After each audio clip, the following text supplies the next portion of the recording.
Amen po. Purihin po ang Panginoon. Sa gabing ito, sa muli dito tayo para mag-aaral ng salita ng Panginoon. Sa pag-aaral po ng kanyang salita mga kapatid, tayo. Buksan po natin ating mga Biblia. Sa aklat po ni Hosea.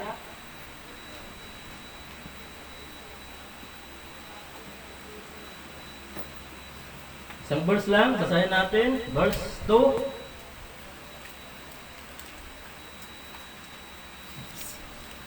Hosea chapter 1, verse 2.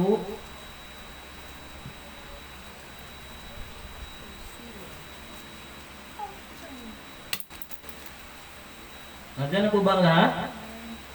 Basahin natin sabay-sabay. Hosea chapter 1, verse 2. Ready? Basa. The beginning of the word of the Lord by Hosea, and the Lord said to Hosea, Go, take unto thee a wife of whoredoms, and children of whoredoms, for the land hath committed great whoredoms, departing from the Lord. Purihin ang Panginoon. Tayo po'y hihingin ng wisdom, manalangin. Amang banal, Diyos ng mga pangyarihan sa lahat, mo Lord God, kami po lubos na nagpapasalamat sa pagtipon po namin ito, Lord God. Salamat po sa pag-iingat sa amin, bawat isa, kung saan uli nakarating po kami sa aming bahay-sambahan. Wala pong anumang aberya, although marami pinagdaanan, traffic, panganib, but still, Lord, nandito pa rin po kami. Dahil po sa inyong kapurihan. At Lord God, nandito po ang iyong salita, nabasa, at ito po, matutunghayan po namin sa aming kalagitnaan, Lord God. Umasa, Lord, na ang biyayang hatid ng mensaheng ito, Lord, ay maging pagpapala po sa amin, inyong mga anak, hindi lang po sa amin, Lord God, maging sa aming mga mahal sa buhay, ang lahat ng mga nakapakinig din po sa amin, kung mayroon man sa live streaming, and then Lord God, sa aming pag-aaral, umaasa na muli, samahan niyo po kami, gabayan at patnubayan, pinbuksan niyo po, Lord, ng aming seat of understanding, Lord, lahat ng ito, maintindihan at maunawaan namin, Lord, ang hiwaga na inyong salita. Batid namin, Lord, na inyong salita ay malalim at hindi po ito ay lubos na maunawaan, liban po siya po ay pinangunahan ng inyong banal na espiritu. Kaya, Lord, sa inyo po ang papuri ng lahat ng ito. Gamitin niyo po ako, Lord. Equip niyo po ako. Nawa ikaw po ang aking may tataas at ako po ang may baba. Batid po po, Lord, hindi madali na magbahagi po ng salita. Ngunit, Lord, sa biyaya po ng banal na espiritu, siya pong manguna at magabay. At ito po, umaasa ko, Lord, na maramdaman ko po yung presensya at may deliver ko po at may bahagi ko po na ayon po sa inyong kalooban po ang lahat. Kaya, Lord, sa inyo pong papuri ng lahat ng ito sa aming pag-aaral, kung may mga kapatiran man kami, may spasya ng kanilang puso, na samahan kami. Lord, makarating po sila sa tamang oras. At kung kami man may mga kasalanan, Lord, na naitago sa aming mga puso, linisin niyo po kami, Lord. At sa ganyan, maging worthy po kami sa inyong harapan, ang mag-aral at magpuli sa inyong dakilang pangalan. So, Lord, maraming salamat po. Ito naman po ang aming mga samot dalangin sa ngalan po ng aming Panginoong Jesucristo, na aming tagapagligtas. Amen and amen. Makaupo na po tayo.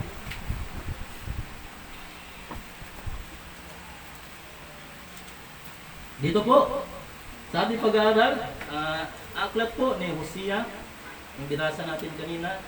Patid po natin na aklat ng Hosea ay isa po ito sa Old Testament minor prophet book. Kung saan, makita natin dito na mismo ito ay sulat po ni Prophet Hosea. Kaya dito mga kapatid, ito po sinulat ni Prophet Hosea para po sa layunin to expose of their sins sa panahon po na yon. Partikular na po yung pagsamba sa mga Diyos-Diyosan. Ito po, ang sulat na ito ay nakatuon po sa Northern Kingdom po ng Israel. Na kung saan nakikita natin na sila nga po ay nagkasala, mayat-maya, batid po natin yung routine ng buhay po ng mga Israelita. Sila po nagkasala, tapos kung magkaroon naman sila ng pagre-review sa pamagitan po ng pagsubok, muli sila manumbalik, tapos kalaunan, nandoon na naman. Kaya dito mga kapatid, pinapikita dito na ang Hosea, matumayan natin na sa kabila ng lahat, ang Diyos po ay tapat po sa kanyang pag-ibig sa kanyang bayan. Ikalawa, para po ma-demonstrate yung lalim ng pag-ibig ng Diyos. At saka, alayunin niya, magkakaroon po ng reconciliation ang kanyang mga anak. Tayo din naman po, tayo ay nagkasala sa Diyos. Pero tandaan po natin, malaya po tayo bumalik anytime sa Diyos. Kaya hanggang ngayon, nandoon pa rin yung mga paanyaya. Kaya dito mga kapatid, ang tema po kasi ng chapter 1 ng Book of Hosea, ito po yung kataksilan ng Israel at ang matapat na pag-ibig ng Diyos na kung saan sa kabila ng kataksilan na yan, ang Diyos hindi po nagbabago. Kaya nga, ang mensaheng ito, pinamagatan ko po siyang the unfailing love of God for His unfaithful people. O di naman ka, unfaithful nation. The unfailing love of God for His unfaithful nation.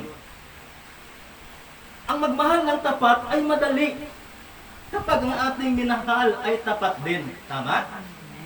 Pero paano na lang kapag ang ating minahal ay madalas sinasaktan ka, tinalikuran ka, dahil nga ang kanyang puso ay nakatingin sa iba. Amen?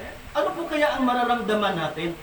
Marahil makaramdam tayo ng labis na kapaghatian, pangliliit sa sarili. Amen? Pero ang Diyos hindi po ganyan, hindi po tulad natin. Kaya dito mga kapatid, sa hapong ito, matutunghayan po natin ang isang pag-ibig na wagas, pag-ibig na walang kapantay, pag-ibig na dakila. At ito nga po yung pag-ibig ng Diyos sa kanyang bayan, ang bayang Israel. Kaya dito mga kapatid,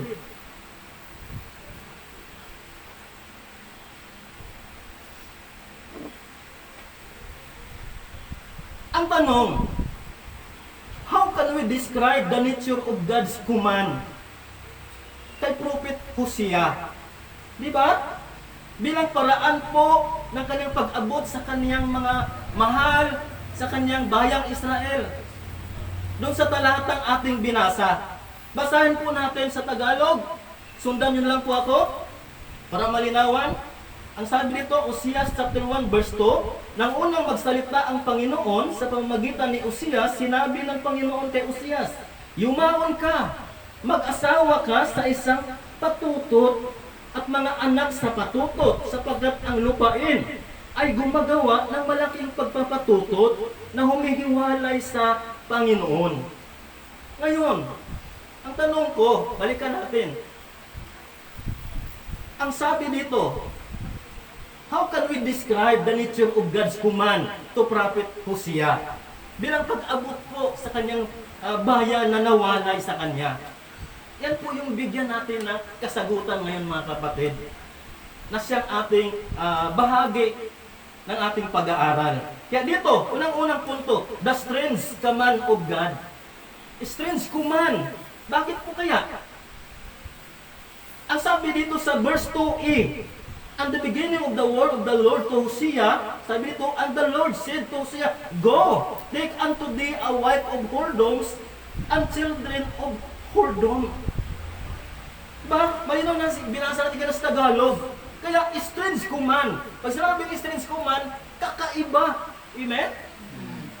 Strange command because God's way of reaching out His people here ay talagang hindi pangkaraniwan, hindi inaasahan at very confusing.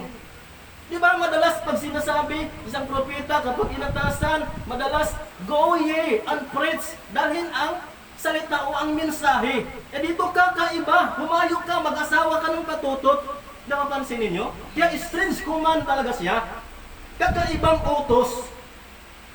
In other words, different from what is usual, what is ordinary, and what is expected. Bakit po? Yung nga sabi ko sa inyo kanina. Most of prophet commanded by God to deliver His message or word. Diba? Yung gospel.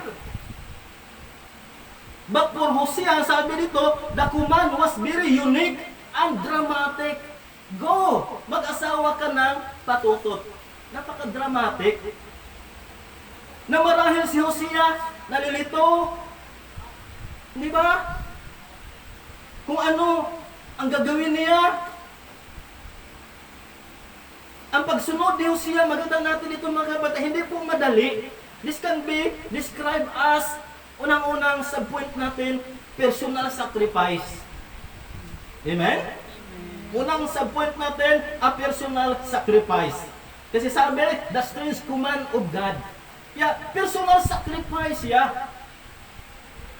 Always remember mga kapatid that following God's command always comes with sacrifice.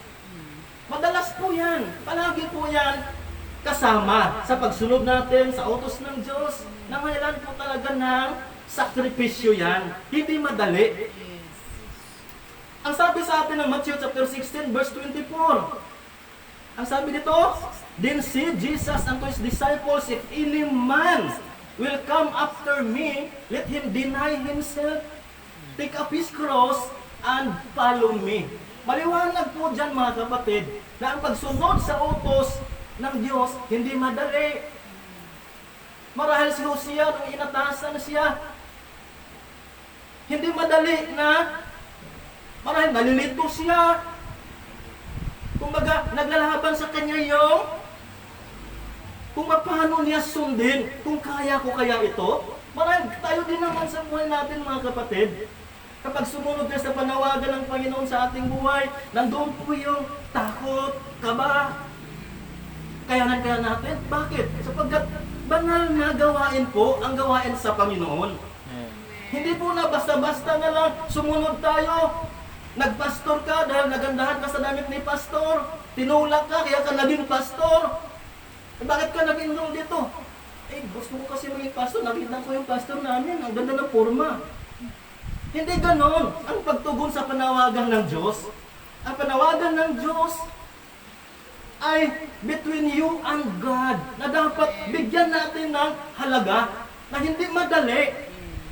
Kapag ikaw nakaramdam ng pagiging hindi madali sa panawagan ng Panginoon, iyan ay may tunay kang kuling sa Diyos. Dahil ibig sabihin, hindi yan sa kayabangan. Ibig sabihin, mayroong lubos o tunay na puso na kaya ka tinawag, nakita ng Diyos.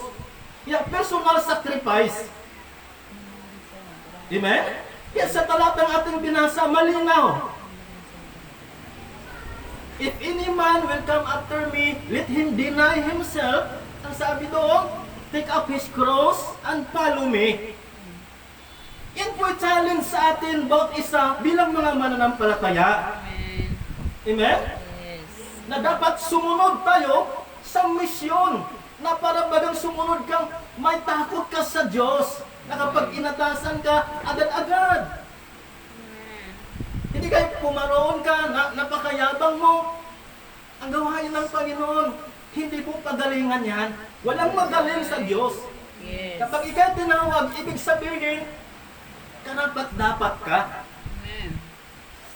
Si Hosea, marahil tinawag siya. Siguro naisip niya, hindi ako karapat-dapat, Lord. O hindi ko kaya, Lord. Tandaan po natin,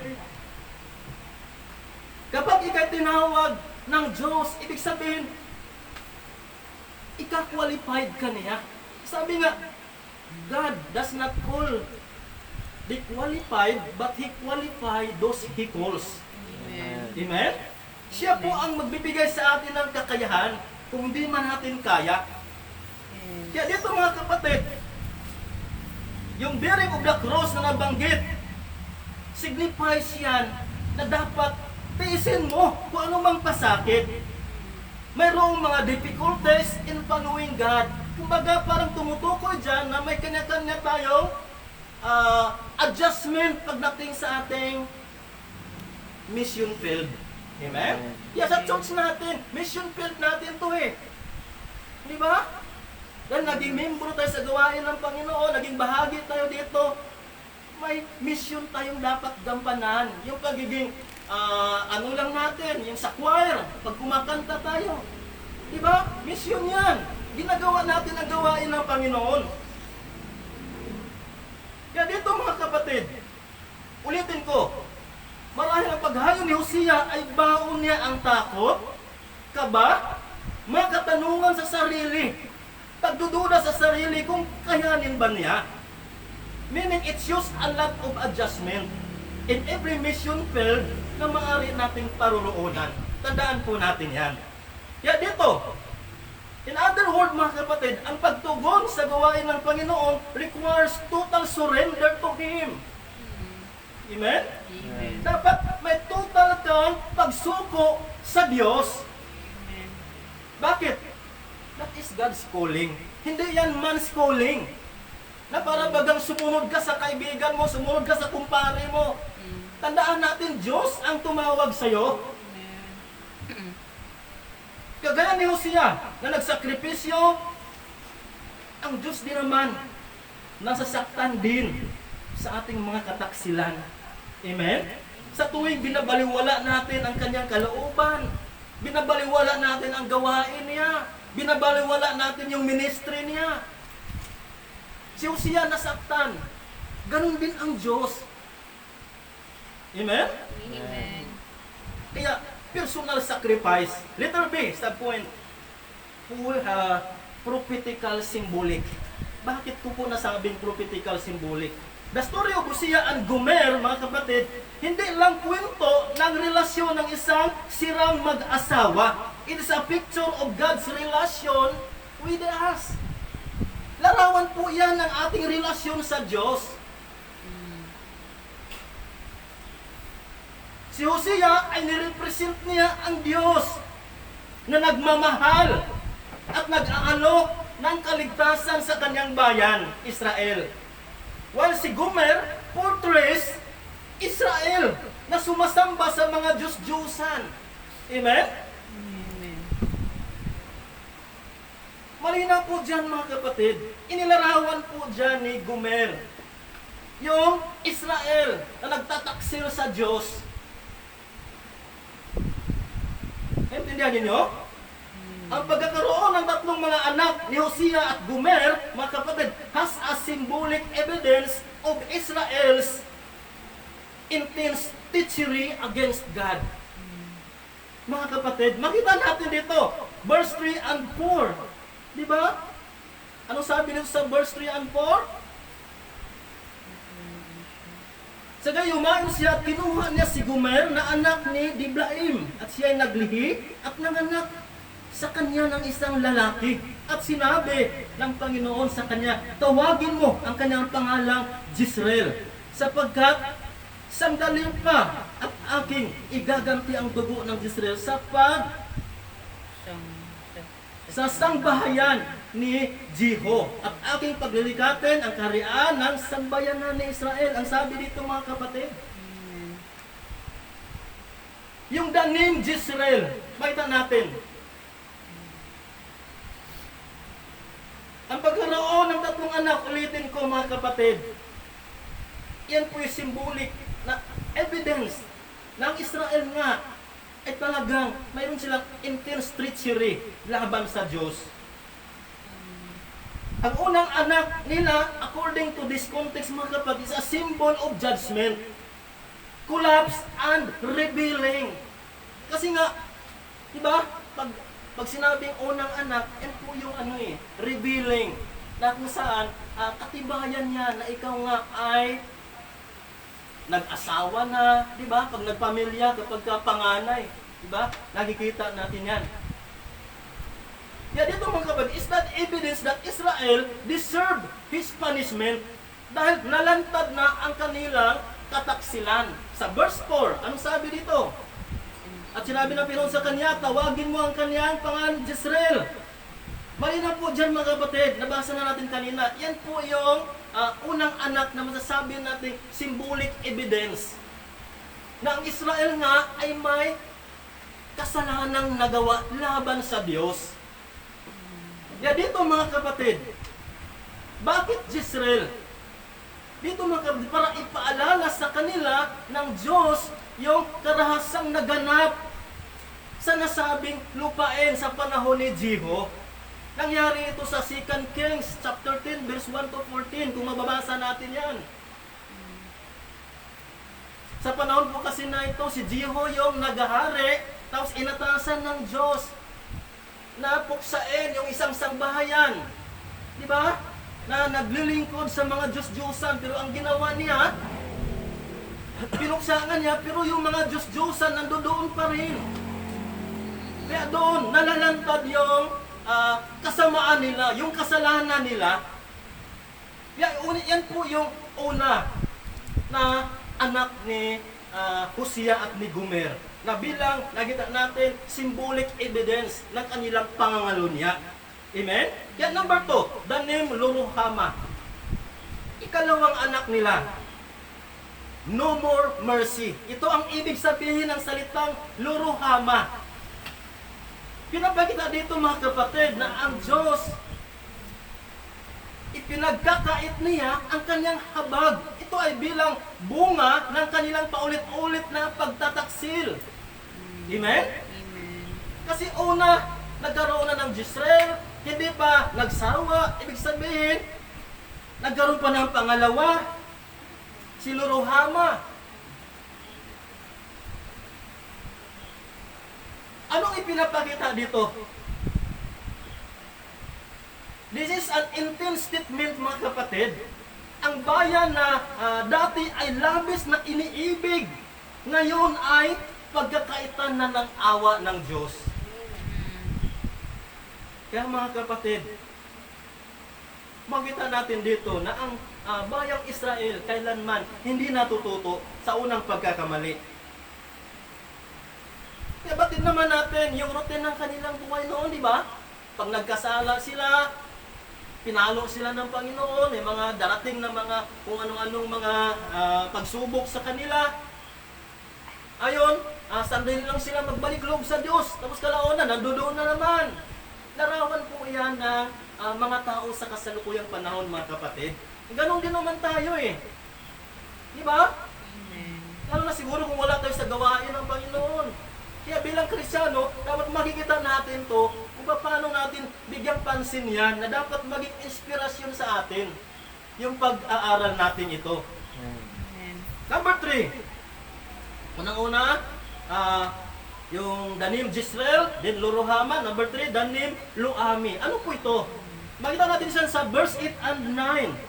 Diba? Yung Lo-ruhamah, nasa verse 6. Kung nababasa natin yan, Yes. siya naglihi uli at nanganak ng isang babae at sinabi ng Panginoon sa kanya, tawagin mo ang kanyang pangalang Lo-ruhamah, sapagkat hindi na ako magdadalang habag sa sangbahayan ni Israel, na sa anuman ay hindi ko patatawarin sila. Amen? Yan po yung verse na tungkol kay Lo-ruhamah. Dito sa number 3, Lo-ammi. Verse 8 and 9, buksan natin mga kapatid. Sabi nito, nang maghiwalay nga niya sa suso ni Lo-ruhamah, siya naglihi at nanganak ng isang lalaki. At sinabi ng Panginoon, tawagin mo ang kanyang pangalang Lo-ammi, sapagkat kayo hindi aking bayan at ako'y hindi magiging inyong Diyos.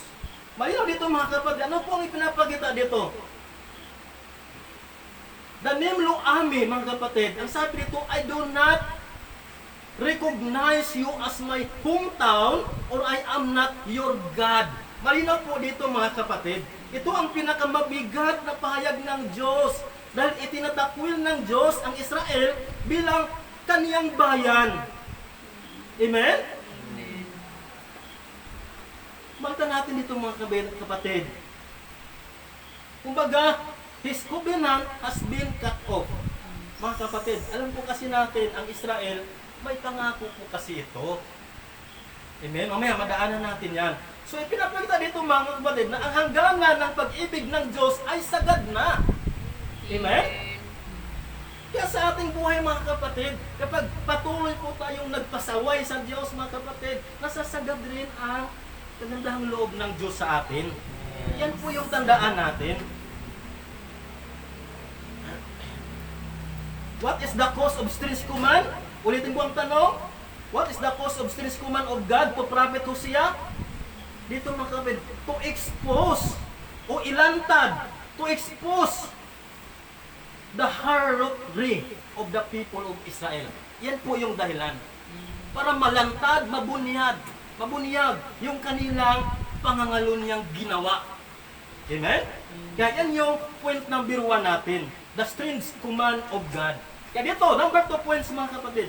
The betrayal of the people of Israel. Betrayal, ibig sabihin, ito na yung kanilang pagtataksil talaga. Number 2, verse 2, B, ang sabi diyan, anong sabi? For the land hath committed great whoredoms. Yan po yun, the betrayal of the people Israel. It is the reason why God commanded Hosea to marry a whoredom. Ito ang dahilan kung bakit na para bagang, ganyan pala kayo, matigas palang ulo niya. Sige, samahan ko kayo. Sige, parang ganyan, di ba? Minsan, pag sa buhay natin, minsan sa probinsya, naalala ko, yung bagang matigas ng ulo ng mga, ano natin, di naniwala sa atin, di ba? Pag kahit anong pangaral mo, ganun pa rin ang ginawa. O sige, samahan ko kayo. Tara! Parang ganun na lang. Di ba? Kaya dito, masasabi natin mga kapatid, na ang Diyos ay nasasagad rin, napupuno rin. Amen. Amen? Yes. It is the reason why God commanded Hosea to marry a whoredom. Para hubarin ang hindi. Sorry sa word. Yung kasamaan ng bayang Israel. Amen? Hubarin ang kasamaan. Hindi kalandian. Kaya dito mga kapatid, anong dahilan? Unang-unang subpoint, they worship idols. Ang sabi dito mga kapatid. It signifies that Israel is guilty of spiritual adultery, abandon God's covenant, and embrace idolatry and immorality. Malinaw dito mga kapatid. Guilty of spiritual adultery. Mga kapatid, Amen. napakahirap. Diba? Diba ang utos ng Diyos na huwag sumamba sa mga Diyos-Diyusan? Napakaliwanag po. Exodus chapter 20. Yan nga yung pinakaunang utos sa atin eh. Pero mapansinin sa panahon ngayon, lahat idolatry. Bakit ganun katigas ang ulo ng mga tao? Amen? Amen. Kaya dito mga kapatid, it signifies that Israel is guilty of spiritual adultery, abandon God's covenant, and embrace idolatry and immorality. Malinaw po dyan. Kung naalala natin mga kapatid, ito yung nga sabi ko sa inyo, iyan po yung pinaka very first in 10 commandments na binigay ng Diyos. Di ba? Na sinasabi nga niya na huwag maglingkod sa mga Diyos-Diyosan. For He is what? Jealous God. Amen? Jealous God. Kaya, ganun ang Diyos. Kapag tayo, marami itong inuuna sa ating buhay, bukod sa Diyos, ang Diyos nasaktan. Amen. Amen? Nagsisilos rin ang Diyos. They worship idols, mga kapatid. But the question is, mga kapatid, should God be jealous? Nang ba talagang ipagsisilos ang Diyos? Bakit po kaya? Yun nga po yung context sa 10 Commandments. Alam niyo po kasi kung bakit binigay ng Diyos yung 10 Commandments. Ang context po kasi niyan, siya ang naglabas sa bayang Israel. Di ba? Mula sa pagkakaalipin. Di ba? Alipin sila ng Ehipto, tapos inilabas sila ng Diyos. Then, habang sila sa kanilang paglalakbay, iba ang sinisimba nila. Tama ka yun? Kahit sa atin naman siguro eh. Diba? Ikaw ang nagligtas. Picture yun ng kaligtasan natin. Na tayo niligtas ng Panginoong Jesucristo tapos sasamba tayo sa iba. Ano lang kaya ang galit sa atin ng Diyos kapag gawin natin? Amen? Amen. Yan po yung context ng 10 Commandments kung bakit binigayan. Kung maalala po natin, si Adan, si Eva, diba? Nahulog sa pagkakasala. Mula kay Adan hanggang kay Moses. Diba? Wala pa ang law. Amen? Kasi ang law, kay Moses na binigay. Tama ba ako? Ibig sabihin, mula kay Adan hanggang kay Moses, wala pang law. Pero ang tao, meron siyang moral intuition. Amen? May pagkakaalam na siya kung ano ang mabuti at masama. Kaya nga ang utos sa kanila, huwag mong kainin ang pagkakaalam ng mabuti at masama. Ibig sabihin, mayroon silang moral intuition. Alam na nila kung anong tama at mali. Yung sa panahon na naglalakbay sila, puro sila reklamo. Di ba? Walang makain, walang mainom, halos batuhin nila si Moses. Nakita ng Diyos na ang tao mahulog uli sa pagkakasala. Kaya ibinigay yung law kay Moses, pagbaba niya para maging gabay sa kanilang paglalakbay. Amen. Amen? Yes. Kaya dito mga kapatid, may karapatan ba ang Diyos na magselos? Mayroon. Siya ang naglabas. Hindi ba? Siya ang nagligtas. Siya ang nagligtas sa atin. Tapos hindi ka sasamba, hindi mo pahalagahan ang gawain ng Diyos. Amen. Iniligtas ka, iniligtas tayo. Dapat tandaan natin yan. Napakalaking biyaya po na tayo bilang tao nakaumang na sa apoy ng impyerno. Pero inalis ka doon ng Diyos. Dapat bigyan natin ng halaga yon. Dapat nakikita natin yon. Bakit nagawa ng Israel na hindi nila nakikita yon? Ang nakikita nila, yung kawalan nila, yun lang ang nakikita. Ganun ang mga tao eh. Ang tinitiknan, yung wala sa kanila. Pero yung mayroon na, nagising sa umaga, hindi marunong magpasalamat. Amen? Amen. Pagkakain, nantakan na lang kaagad, hindi man lang magpapasalamat na ang Diyos ang nag-provide. Yes. Ganyan eh. Dito mga kapatid. So, God, sabi dito, sent Hosea as a picture of His suffering love. Mga kapatid, nagdurusa ang Diyos. Nagmahal ang Diyos. Pero nasaktan.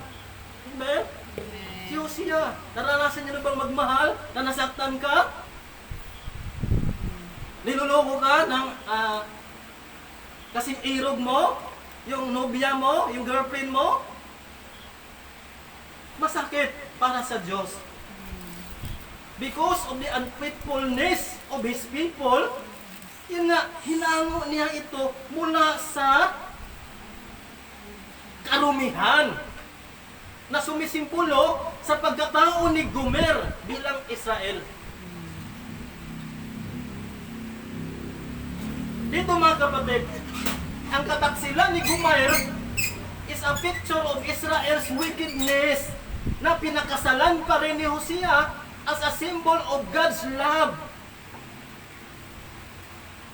Amen? Amen. That's the reality of God. Yan po yung reality ng Diyos. Nasasaktan, pero patuloy na umiibig. Amen? May makita ba tayong ganitong pagmamahal? Wala. Yan ang realidad ng Diyos. Nasasaktan, pero patuloy na umiibig. Amen. What anong nangyari? Instead na manumbalik sila sa Diyos, anong ginawa nila? Letter B sa point mga kapatid. They became proud of their lives. Naging mayabang sila. Kasi nga sabi nga sa pag-aaral natin, di ba? Dahil special daw sila ang pinili. Naging mayabang sila. They became proud of their lives. After they are chosen and blessed by God, anong nangyayari? They abandoned and turned away from Him. Yan ang iginanti nila sa Diyos. Paliwanag po. Madali ba yan? Masakit, di ba? Pag ganyan ang gagawin mo sa iniibig mo, sa minahal mo. Niligtas ka, hinugasan ka, tapos kalaunan, dahil okay na siya, talikuran ka, sumama sa iba, gaano kasakit yon? They became proud of their lives. Kaya minsan mga kapatid, ang blessing ay madalas nagpapabulag sa tao. Di nila nakikita ang kabutihan ng Diyos. Di ba? Deuteronomy chapter 8, verse 10 to 14. Kung mababasa ninyo yan. Hosea chapter 13 verse 6.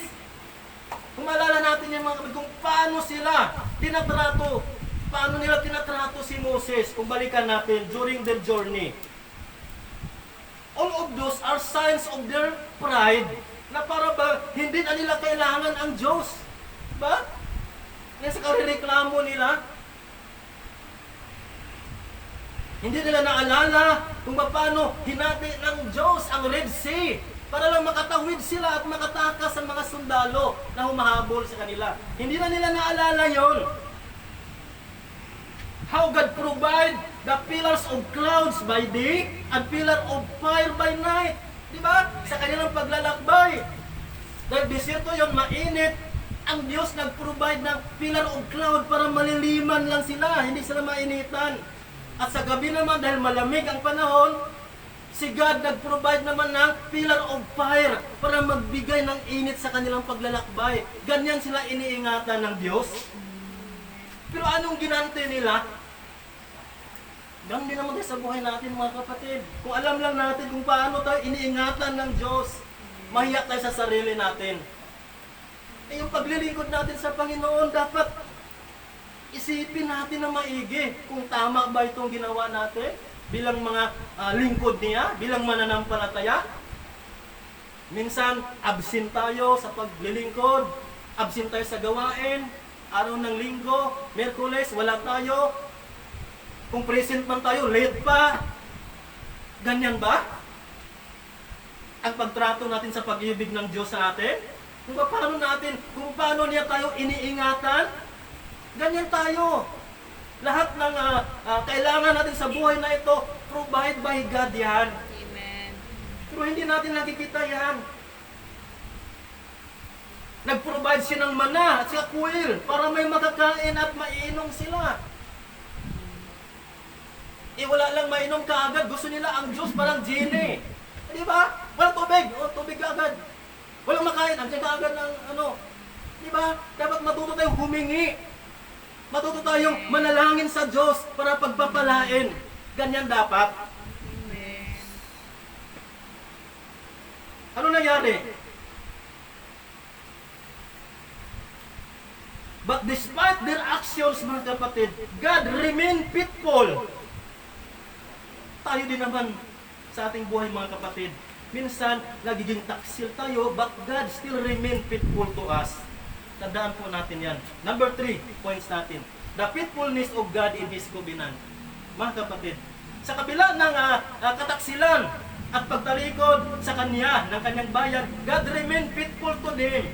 If you notice, mga kapatid, na every time na ang Diyos ay nagpahayag ng mga kaparusahan, di ba?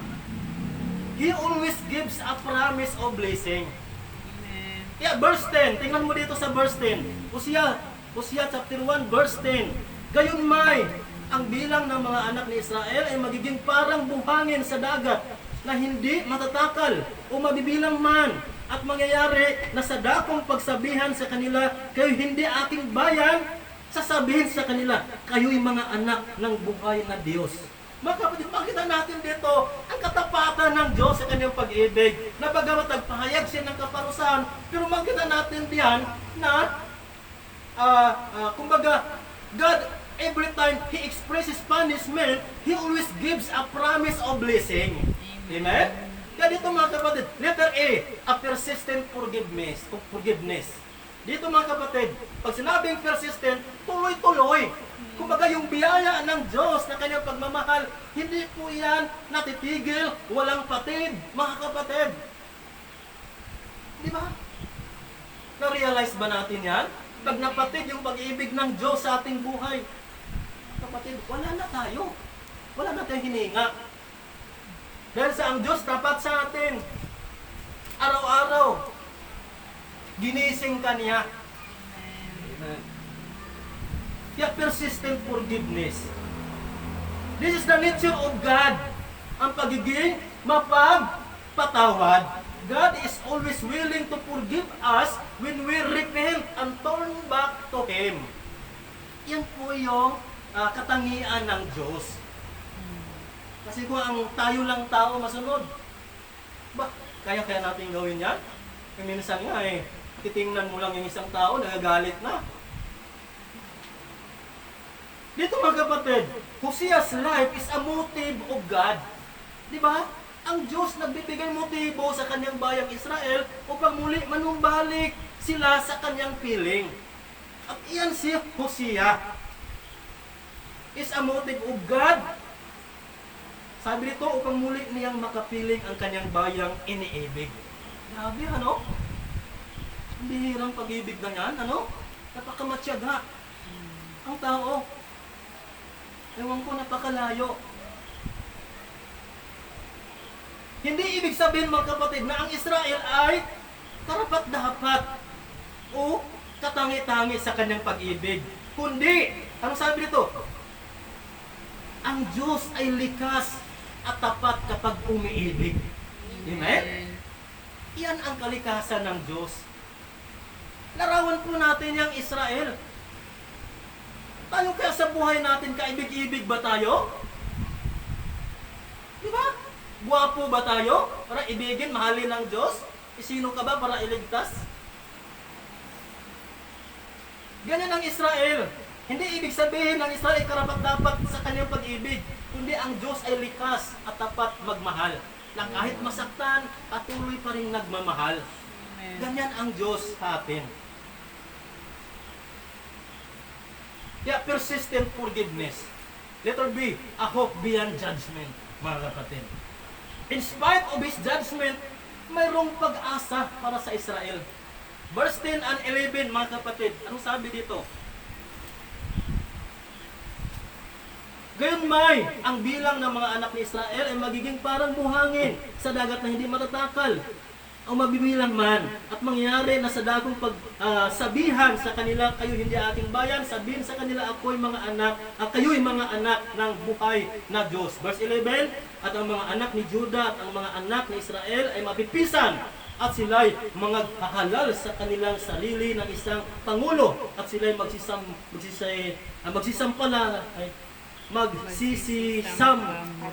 mula sa lupain sapagkat magiging dakila ang kaarawan ng Jezreel. Yan ang biyayang hatid ng pag-ibig ng Diyos, mga kapatid. May kahandaang tanggapin muli kahit na pinagtaksilan, sinasaktan. Diba? Ganyan ang Diyos kapag nagmahal. Malinaw. Sinasabi ng Diyos dito, mga kapatid, na in the future, they will be like the sun that will not count. Diba? Yan ang covenant ng Diyos. Diba? Sa ating amang si Abraham, naalala niya, yung paramihin ko ang iyong binhi, na katulad ng mga buhangin sa karagatan. Yan ang pangako. Hindi nakalimutan ng Diyos yan. Kahit sa kabila ng pasaway ng kanyang bayang Israel, handa pa rin ibigin sila ng Diyos. Kaya dito, mga kapatid, ito yung nagpapakita sa atin na ang pag-ibig ng Diyos sa kabila ng paghatol and the desire to restore Israel as His chosen nation. Mayroon talagang desire ang Diyos na buuin muli ang bayang Israel. Diba ngayon, buo na sila, pero hindi pa talaga masabi buo na sila kasi hindi pa sila niwala sa Diyos eh. Kaya hanggang ngayon, tuloy pa rin yung naranasan nila yung bilang mga sumpa ng Diyos sa kanila sapagkat hindi nila kinikilala. Hanggang ngayon, iba pa rin ang sinasamba nila. Larawan din natin yan, mga kapatid. Diba? Larawan din natin yan. Pero kahit na ganun pa man, ang Diyos may desire sa buhay mo. Amen. Na kung magbalik loob ka sa Kanya, humingi ng patawad, patatawarin ka, at mabuo kang muli. Kahit durog ang buhay natin, mga kapatid, gaano man kasama ng isang tao, kapag siya ay humingi ng patawad sa Diyos, pinapatawad ng Diyos yan. Amen? Amen. Amen. Yan dito, Hosea 6:1, ang sabi diyan, mga kapatid, come and let us return unto the Lord, for He hath turned, di ba? And He will heal us. He hath smitten, and He will bend us up. Maliwanag dyan, mga kapatid, na ang Diyos ay, kumbaga, pinaparusahan tayo, pinapahintulot na makaranas ka ng sakit, pinapalo ka man ng Diyos. Pero ang Diyos, may desire din siya na pagalingin ka. At buuhin kang muli mula sa pagkadurog. Kaya conclusion natin mga kapatid, malinaw na sa aklat na ito ni Hosea mga kapatid, ipinakita dito na ang Diyos, gaano siya katapat at kakaibang magmahal. Yan ang ipinapakita dito. Kahit na tayo minsan ay naging gumer, di ba? Naging gumer na isang taksil, suwail, at marumi. Ngunit ang Diyos ay nanatiling Hosea. Amen? Kaya tandaan natin mga kabayan, handa tayo dapat bilang mga Kristiyano, araw ng linggo, ba? Sabado pa lang, nakahanda na tayo. Kung talagang tayo ay tapat sa Diyos.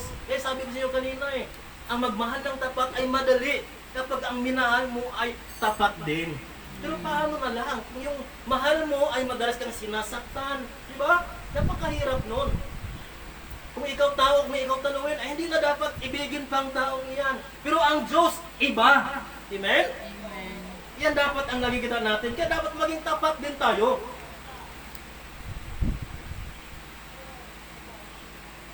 Handa ang Diyos na tanggapin tayo, mahalin tayo, at linisin tayo sa ating karumihan. Ngayon, tanungin natin ang ating mga sarili mga kapatid, kung paano ba tayo tumugon sa Diyos? Kung paano ba tayo naglingkod? Dapat alamin din natin ang ating mga sarili. Kung alam natin na yung nakaraang pag-church natin, hindi naman tayo ganun ka-aktibo, hindi naman tayo ganun ka-eager, na sa lahat ng gawain, aktibo talaga tayo, pwede mag-adjust tayo. Amen? Ipakita naman natin na ang Diyos ay tapat. Yes. Kung tapat ang Diyos, dapat tapat rin tayo sa paglilingkod natin sa Kanya. Amen. Ngayon, kung tapat na tayo, mas dublihin pa natin ang katapatan natin. Amen? Yes. Kaya mga kapatid, sana sapat na ang mensaheng iyan na gabing ito. Tawag ko po si Pastor Willie. At sa Diyos po ang papuri. Amen. At magandang gabi po sa lahat.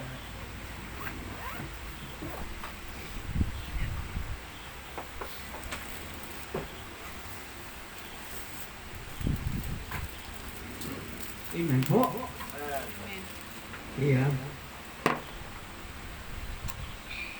yung utos ng Panginoon kay Hosea ay against din naman sa kalooban ng Panginoon yun. Pero ginawa lang yun para to illustrate Israel kung paano nila iniwan ng Panginoon sa kabila na mayroon silang kapinan at sumamba sila sa mga Diyos-Diyoses.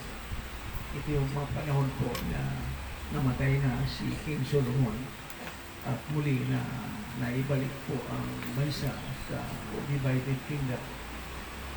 So, yun po ang masaklap na sitwasyon maging sa ating buhay man kung tayo ay pabalik sa kamundungan at sasamba na po tayo ng Diyos-Diyosan at sasama ka pa sa prosesyon at pasan-pasan mo pa sa Santo Niño. Yun po yun. So, huwag na bumalik. Okay? Nasa tama ka na, nasa Panginoon ka na, huwag ka na bumalik sa mundo. Bagamat tapat ang Panginoon, pero huwag nang mag-venture pagka delikado din po yung mag-venture ka sa mga mali. No? Kung mag-venture ka man lang, tama na. Sa tama ka na mag-venture, huwag sa mali.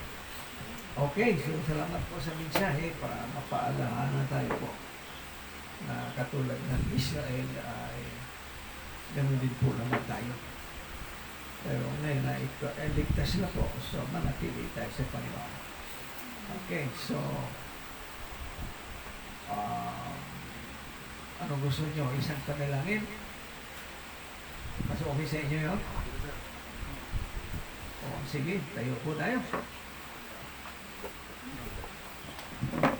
Yeah. At the same time, manalangin din po kayo. Ano po ha?